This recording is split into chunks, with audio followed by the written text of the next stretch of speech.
I used to believe that honesty and hard work were enough to take a woman like me far in the creative media industry, in a city like Los Angeles, where every story is told through images, music, and emotion. I chose a quiet yet persuasive path, storytelling through empathy. My name is Ella Mai, 33 years old, and I was once the emotional strategy director at Avidus Studio, a media company specializing in emotional marketing campaigns for major brands across America.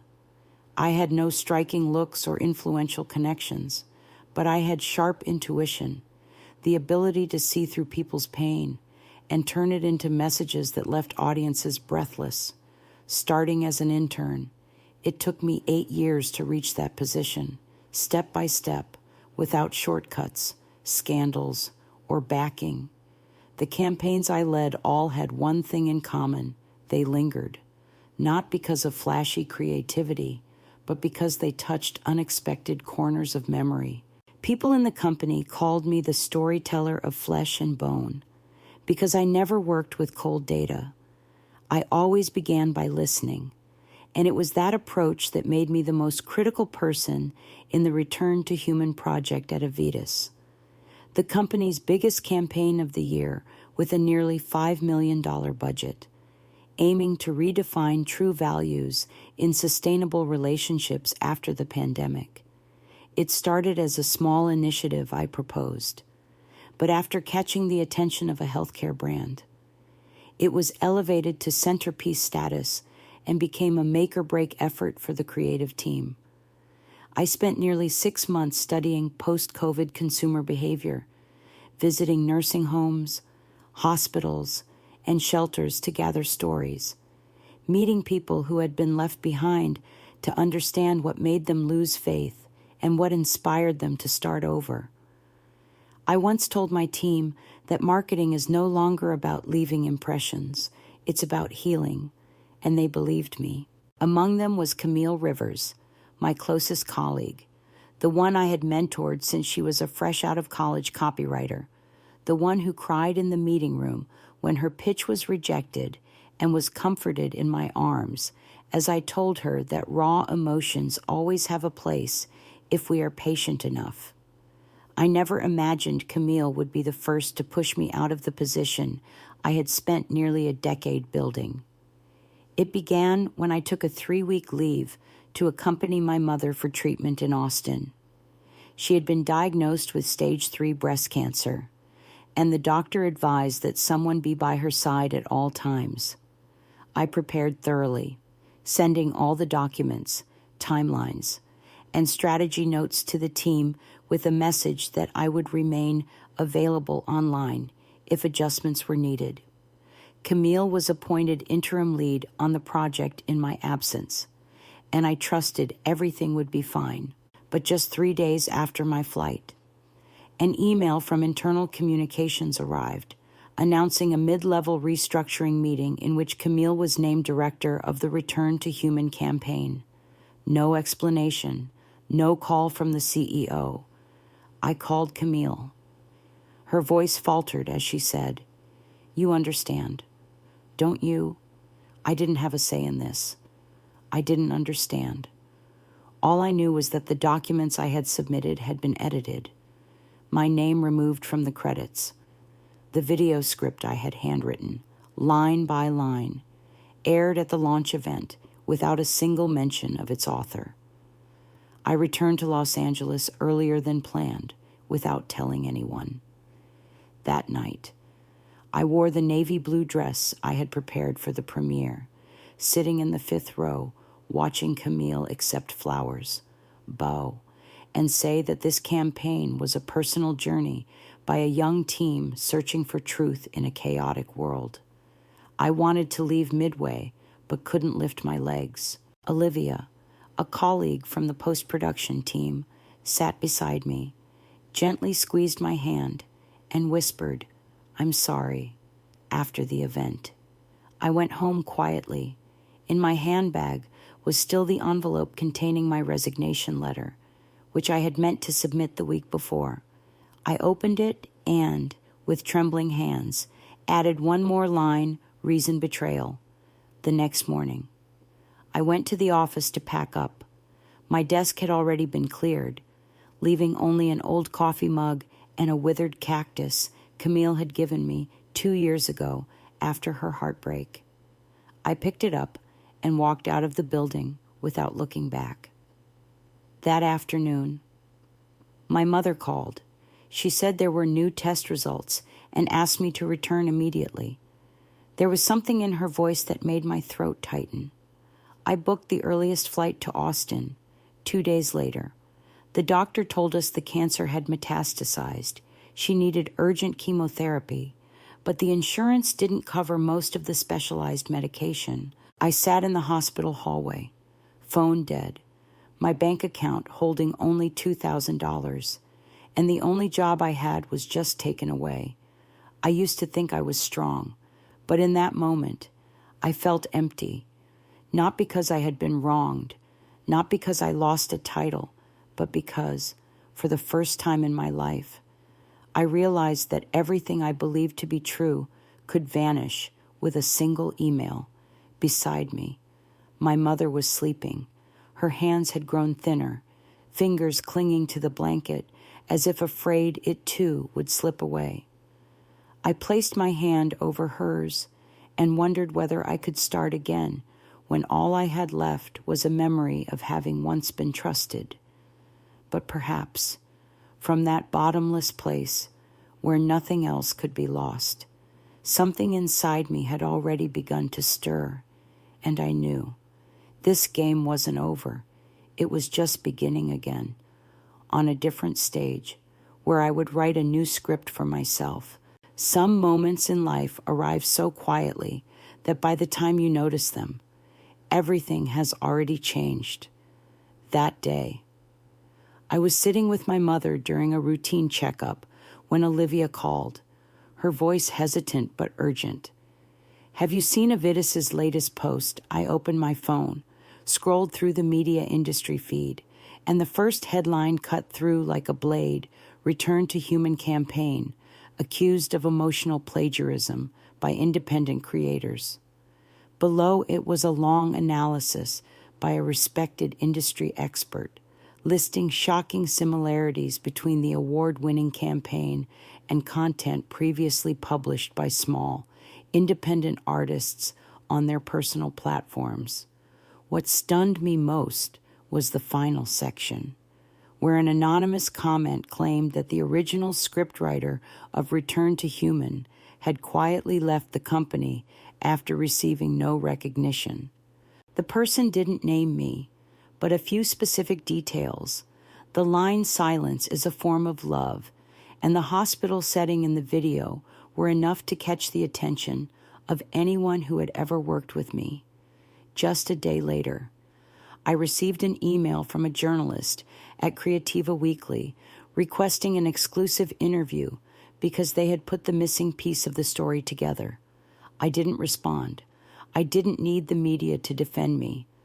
But I understood something clearly now if someone was piecing the truth back together. This circle wouldn't end here, and it didn't. Just 3 days later, Camille hosted an internal live stream at Avidis to clarify misunderstandings and reaffirm the company's transparency. The video was leaked almost immediately, and to my disbelief, Camille admitted to editing and using certain ideas from former colleagues, but insisted the primary effort came from her current team, the team she now led. The comments below the clip split into two camps, and for the first time, I saw my name mentioned publicly.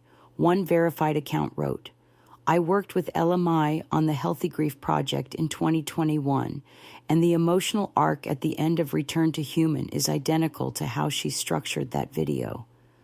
Another comment pushed back, "If LMI is so talented, why didn't she create something on her own instead of waiting for credit?" I stopped reading after that. I didn't feel wounded. What I felt was clarity. Everything I had built was quietly coming back in its own way. I wasn't pulling anyone down. The truth was simply rising on its own. at the same time. Embercore was growing faster than expected. LumaThink confirmed a long-term partnership, and 3 more educational organizations reached out. We produced a series of emotionally driven media pieces, including a campaign called Letters We Never Sent, portraying students writing unsent letters to their parents. One clip from the series was reposted by a social media star with over 20 million followers, triggering hundreds of thousands of shares and thousands of personal stories submitted. I read each message late at night, hands wrapped around a warm cup of ginger tea, knowing I was on the right path. But that's also when the strange phone calls began. Sometimes it was someone claiming to be a recruiter, asking if I was interested in returning to mainstream media. Other times, it was silent calls, no voice, just a click. Olivia told me she had been contacted by Avidis's former HR manager, asking about her current connection to me. I knew Camille was feeling the pressure. And just then, an unexpected invitation arrived in my inbox. The organizers of the annual National Media Conference in Denver invited me to speak at a panel on storytelling in education and entrepreneurship. They said my name had been recommended by multiple parties, especially from LumaThink and several educational leaders. I spent 2 nights considering it, not because I feared seeing Camille there, but because I wanted to be certain that I would walk onto that stage not with a need for revenge, but with something worth saying. I accepted and began writing my speech, titled, When Truth Needs No Promotion. The night before the talk, I received an anonymous message. Be careful what you say. Not everyone wants to hear the past again. I didn't reply. I didn't need to defend myself, because my speech the next morning wasn't about me. It was about the children who had never been allowed to tell their own stories. I spoke about emotional marketing, about genuine value, and about voices forgotten in campaigns, too obsessed with conversion rates. I didn't mention Camille or Avidis, but in the 3rd row, I saw a familiar face staring straight at me. Camille sat there, her expression tight with tension. She didn't stay for the entire session. When I stepped off the stage, a journalist approached, asking if I wanted to comment on the internal investigation at Avidis regarding content manipulation and idea theft in the Return to Human campaign. I said nothing, but Olivia, standing beside me, answered instead, if they did nothing wrong, why are they losing sleep over a story told right 3 days later? Avidis released a press statement about a shift in creative direction, and Camille was temporarily removed from her executive position. An internal email was leaked, revealing that the board had ordered a full review of the development process behind the award-winning campaign. I read the news on a flight back to Austin, clouds thick outside the window, and my mother sent me a single message, at last. Peace has found the right person.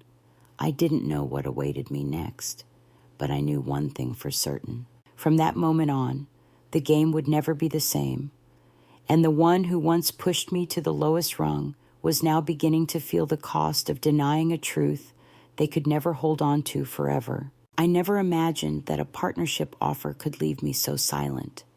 That morning began like any other. My mother was sipping hot tea, sunlight spilling through the curtain and warming our little kitchen, while I was checking my inbox. At the top was an email with a brief but jarring subject line that made my fingers freeze. Strategic collaboration proposal from Edward Kane. It took me a few seconds to process. Edward Kane is the current CEO of Reagan and Bloom, one of the largest strategic media conglomerates in the western United States, and a longtime indirect rival of Avidis in several national campaigns. I had never met him beyond a few passing glances at industry events, and I certainly never expected someone like him to reach out directly to me. The email was short but layered with meaning. He said he had been following Embercore since its early days and was deeply impressed by how we built campaigns rooted in authentic emotional depth, not in market trends. He invited me to Raygon's San Francisco headquarters to discuss a long-term collaboration and ended with a line that struck like a calculated blade. Avidus approached us first, but we wanted to hear from the one with real value. I didn't reply right away. I closed the laptop, brewed another cup of tea for my mother, then sat for a long time on the balcony, gazing out at the backyard where the lemon tree had begun to bear fruit. Since my mother's recovery began, I hadn't truly allowed myself to step into a new phase. Embercore had grown faster than expected, but part of me still remained guarded, as if all of it might be temporary. Yet, in that moment, realizing that those who once overlooked me were now seeking my input before making their own moves, I understood that my silence was no longer a form of defense. It had become my position. 3 days later, I flew to San Francisco. The meeting room on the 18th floor of Raygon looked nothing like the boardrooms I'd known. There was no long table, only a small circle of chairs and a chalkboard. Edward arrived on time, composed, with white hair and a voice low and steady. He didn't begin with flattery or business lingo. He asked me something disarmingly personal. Have you ever thought about forgiving the people who took your chances from you? I paused before answering. I don't think about them anymore. They're no longer part of my equation. He nodded, then presented a proposal that made me take a deep breath. Raygon wanted to launch an independent division focused on educational and social media, blending communication strategy with real community impact. And they wanted me to lead it with full authority to select the team, an initial $2 million budget, and 3 years to grow it into a standalone brand. I didn't have to give an answer immediately. He said he would wait up to a week. I left the Raygon building holding the proposal in hand, feeling both calm and stirred. On the flight back to Austin, I reflected deeply. This wasn't just an opportunity.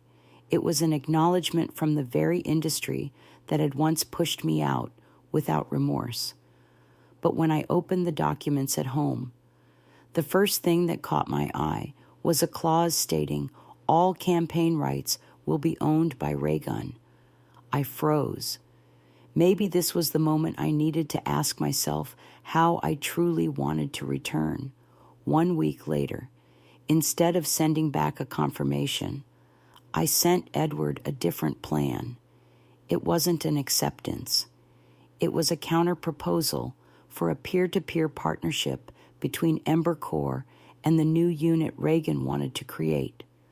I would retain creative ownership. They would provide funding and infrastructure, a co-founding model. I knew the chances of approval were slim, but I was no longer willing to work under anyone's banner, not even a giant. 2 days later, Edward called. He said only one thing: I admire your resolve. We accept. That night, I sat alone in my workspace, staring at the signed digital agreement, and noticed my hands trembling slightly, not out of fear, but because I knew this was a turning point. No longer standing in anyone's shadow, no longer silent about what I deserved. I was ready to return, not to prove anything to anyone, but to fully own the game I was playing. Embercore was no longer just a young company formed by a few old friends. It was now stepping into a new phase with a clear vision and a rightful place of its own. I called my mother to share the news. Her voice broke with emotion on the line, laced with laughter as soft as summer rain. I knew I would always remember this moment, not as a point of triumph, but as the instant I saw clearly the person I wanted to become, someone who didn't need rebellion to be recognized, someone who had survived the long nights of lost belief and now returned with a strength that asked for no guidance. And above all, someone who understood that sometimes. Revenge through success isn't about striking back. It's about proving that you never truly lost anything. You were just quiet long enough to hear yourself more clearly. I never imagined that the day I returned would feel so quiet.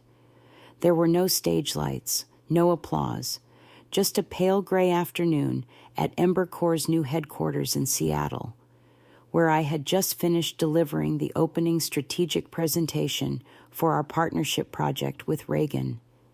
The meeting room wasn't fancy, but the soft tapping of pens on notepads and the focused silence from the senior representatives told me everything had shifted. I was no longer the one removed from the game. I was now the one redefining its rules. After a year of independent operation, Embercore had nearly 20 full-time employees, a network of collaborators from major cities, and 5 strategic clients across education, mental health, and community tech sectors. What I was proud of wasn't the growth or the revenue, but the fact that every project we led began with a real story, with trust granted not out of pity or connections, but because people recognized something increasingly rare in our approach, a system of kindness. I still remember one spring morning when our content team finalized the campaign, the first goodbye for a nonprofit supporting Alzheimer's patients. It was the first time I saw one of my team members cry during a meeting, simply because of a story in the video. The emotion didn't need to be dramatic. It crept in through the smallest details: a forgotten wool scarf, a crooked picture frame, a father who no longer remembered his daughter's name, and what moved me most was that the narrator in the clip wasn't an actor, but an ordinary office worker who had hidden her family's pain for 10 years. The campaign ran across multiple platforms, was nominated among the most positively impactful social media initiatives of the year, and caught the attention of organizations that once only believed in polished, high-gloss branding. One of the people who reached out to me afterward was Jenna Malloy, former head of PR at Avitas, who had left the company shortly after the investigation into the Return to Human campaign in her email. She didn't say much, just one line I chose to leave when I realized I was working in a place that no longer believed in real value. I didn't ask further. I simply sent her an invitation to collaborate, and she accepted, one by one, quietly but surely. The people who still carried a genuine passion for the craft were gathering again. I never tried to confront Camille or Avitas directly. I never spoke about them publicly, never gave the press a veiled statement, but I knew they were watching. I knew because one day, a media industry site reported that Avitas had lost 3 major clients in the first quarter, including an educational organization that had shifted its entire media budget to us. I knew because Olivia received a message from someone still working there, asking whether Embercore was hiring and if Camille is doing okay these days. I felt neither satisfaction nor regret. I only felt that things had settled into place, and that sense of rightness came not from reclaiming a position, but from no longer needing it. Camille was no longer in an executive role. She had been reassigned to a market research department, no longer overseeing creative content. Some said she was considering resigning. Others said she was planning to start her own agency. I didn't know, and I didn't care. I had moved far beyond that circle. What I needed to protect was my own rhythm. I had learned that the right silence often carried far more weight than any accusation. And sometimes, a triumphant comeback doesn't happen in a dazzling auditorium. Sometimes it happens in the eyes of someone who once believed you wouldn't be able to stand up again. One afternoon, at the start of the week, when I arrived at the office later than usual, there was a parcel waiting on my desk. Inside was a leather-bound notebook, without a name, without a letter. On the first page, Just a single line written by hand. I was wrong to believe you couldn't do this on your own. I recognized the handwriting. There was no need to say anything more. I closed the notebook and tucked it into my drawer, not to forgive or to hold on, but because some things, even if late, deserve to be placed where they belong. That night, I called my mother. She had just finished her yoga session, her voice more cheerful than usual.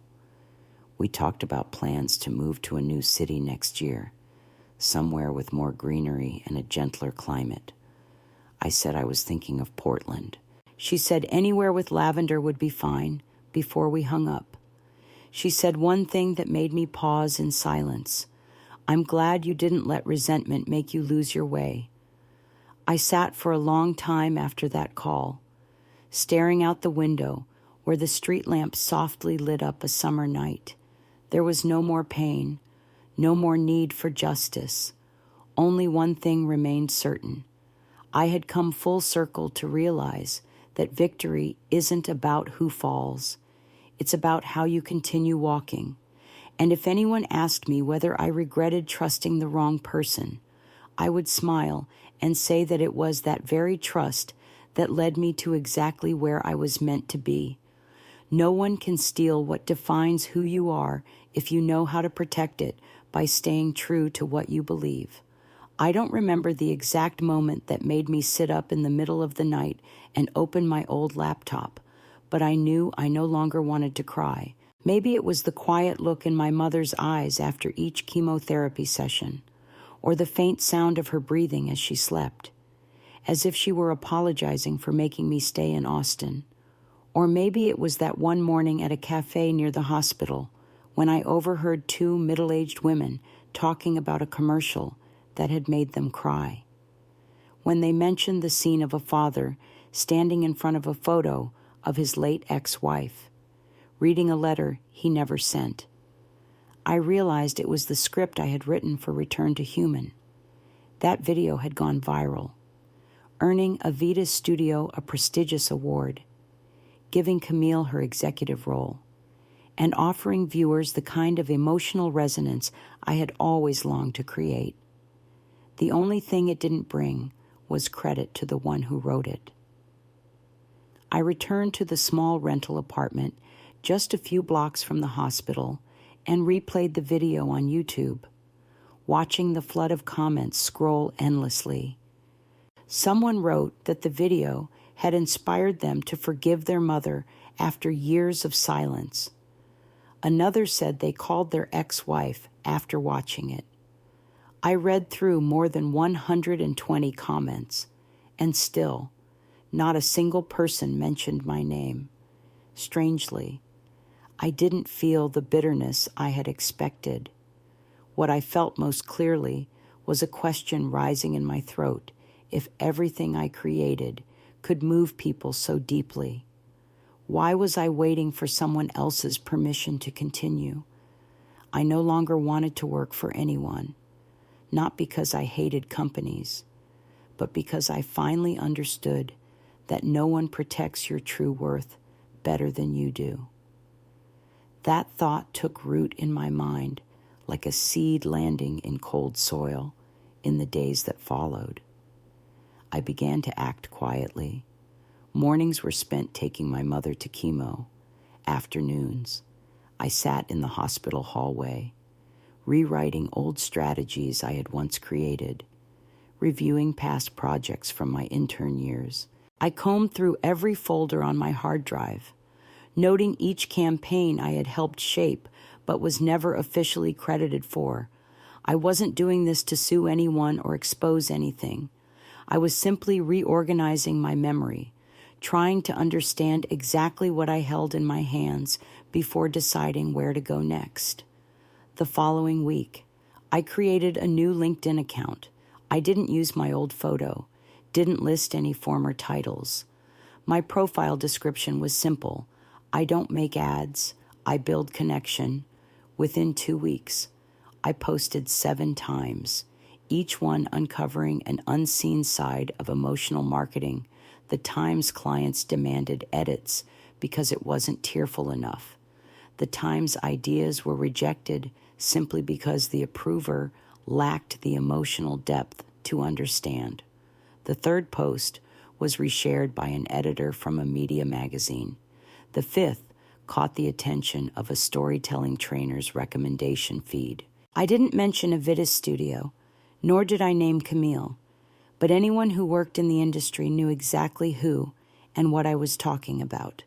One night, while sitting in my mother's hospital room, I received an email from someone named Zachary Holt, the founder of an education tech startup called LumaThink, based in Seattle.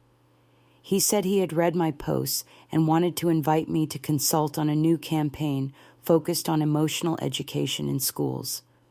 I replied politely, thanked him, and declined.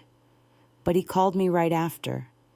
His voice was deep and calm, not pushy like most recruiters I had dealt with. He said his company wasn't looking for someone who could run ads, but someone who knew how to make people remember. After a phone call that lasted nearly an hour, I agreed to try a 2-week unpaid trial. On one condition, I got to choose my own team. I formed a group over Zoom and called Olivia, the only person from Avidis who had stayed in touch. She went quiet for 10 seconds before saying yes. I brought in a former designer who was unemployed after a round of layoffs, and a freelance videographer I had worked with 2 years ago. 4 people in 4 different cities, united by one shared desire to start again, this time on our own terms. We began with a video less than a minute long, showing a boy hiding a failing test in his jacket pocket, standing frozen at his front door, afraid his mother would be disappointed. The camera moved slowly, capturing every gulp, every time his hand clenched and released. No dialogue, just breathing and a soft piano track like the wind. The clip was posted on LumaThink's social platform. A week later, it had over 1 million views. We didn't use a logo, didn't include a slogan, just a single line at the end. Emotional education begins with listening. That clip led 3 high schools to reach out and discuss potential collaborations. Zachary immediately sent me an official proposal to become full-time director of content strategy. The salary was only half of what I earned at Avidis, but it came with equity. I turned it down, not because of the money, but because I had begun to see a different path. I proposed another solution. I would build an independent consulting unit focused on emotional campaigns for educational and nonprofit organizations. With LumaThink as its first client, I called it Embercore, a name evoking the last ember that remains after the fire. Zachary paused, then agreed. He said only someone who had walked through ashes would know how to keep the fire alive. I registered the company within 4 days. A small apartment in Austin became our first office. The old wooden table my mother used for cooking became our conference table. I borrowed $200 from Olivia to develop a basic brand identity and asked an old friend to design the logo in exchange for a cup of coffee. 3 weeks later, we landed our first contract worth $50,000. I divided it equally among the team, keeping just enough to buy my mother a birthday gift, a vintage music player with soft headphones, because she once said she loved listening to Chopin during chemo. That night, she lay back listening, her hand wrapped tightly around mine, eyes closed, a gentle smile on her lips. I didn't know if she understood that from what seemed like an unrecoverable fall. I had found a new path, but I believed she could feel something coming back to life, not only in me, but in everyone who had ever been hurt and still chose to carry on quietly. And I knew the challenges ahead would not be easy, but this time I was no longer alone.